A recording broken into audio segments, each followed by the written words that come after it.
Setelah kemenangan sekutu dalam Perang Dunia yang kedua, Belanda yang merupakan bagian dari sekutu ingin merebut kembali daerah jajahannya di Asia. Salah satunya ialah Indonesia. Padahal Indonesia sudah memproklamasikan kemerdekaannya. Hal itu tentu menimbulkan konflik antara Indonesia dengan Belanda. Lalu, apa yang terjadi selanjutnya? Salam sejarah, perkenalkan nama saya Kaidin Hartadi. Saya dari kelas 11 BIA 1 nomor absen 15. Dan hari ini saya akan menjelaskan tentang kedatangan sekutu ke Indonesia.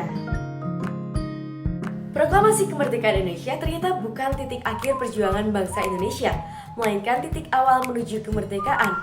Setelah proklamasi dibacakan, ternyata Indonesia tidak serta-merta dapat menikmati kemerdekaan. Di tahun yang sama, sekutu datang untuk mengambil alih Indonesia. Rakyat Indonesia tentu tidak akan tinggal diam. Mereka pun berusaha mempertahankan kemerdekaan Indonesia. Masa-masa ini disebut dengan masa revolusi Indonesia. Masa revolusi Indonesia dimulai dengan kedatangan sekutu ke Indonesia. Jadi, saat Perang Dunia yang kedua antara kubu sekutu dengan kubu poros, Indonesia merupakan wilayah kekuasaan Jepang dan Jepang merupakan kubu poros. Nah, saat Perang Dunia yang kedua, Jepang menyerah kalah kepada sekutu. Dan berdasarkan aturan perang, maka wilayah yang dulunya dikuasai oleh pihak yang kalah, yaitu Jepang, akan diberikan kepada pihak yang menang, yaitu sekutu. Dalam konteks perang, wilayah-wilayah yang dulunya dikuasai oleh pihak yang kalah mendapatkan sebutan wilayah status quo, yang artinya wilayah yang akan berpindah kekuasaan setelah perang. Atau sebutan lainnya ialah vacuum of power, yang artinya kekosongan kekuasaan di suatu wilayah.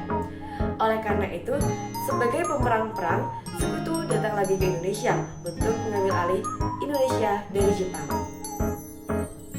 Pada 29 September 1945, tentara sekutu mendarat di Jakarta dengan pimpinan yang bernama Letnan Jenderal Philip Christensen. Tentara sekutu ini datang atas nama AFNI. AFNI merupakan singkatan dari Allied Force Netherlands East Indies.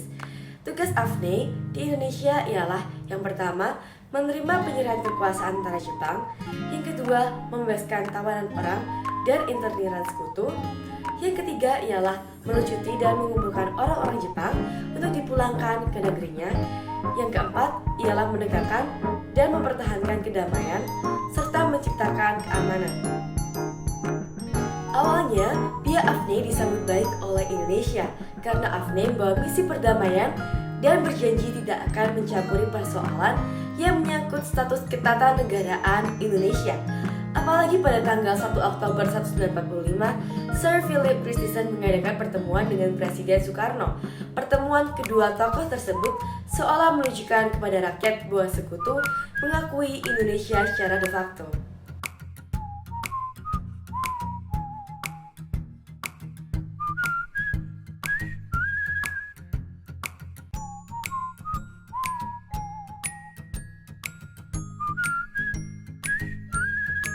Namun, ternyata AFNI datang ke Indonesia dengan bawa NICA atau Netherlands Indies Civil Administration. Di bawah pimpinan Hubertus van Mook, NICA bertujuan untuk menegakkan kembali kekuasaan Belanda di Indonesia. Oleh karena itu, sambutan baik dari rakyat Indonesia berubah menjadi kewaspadaan.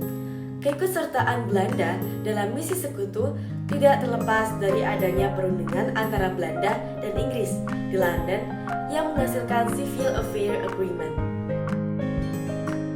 Civil Affairs Agreement merupakan suatu persetujuan yang dibentuk antara Inggris dengan Belanda. Perjanjian ini bermaksud untuk mengatur kedua pihak untuk saling bekerjasama membersihkan seluruh kekuatan pasukan RI dari tanah Indonesia sampai bersih untuk kemudian seluruh wilayah Indonesia diberikan kepada Belanda melalui NICA. Sekian penjelasan dari saya, maaf jika ada kesalahan kata, terima kasih dan sampai jumpa kembali.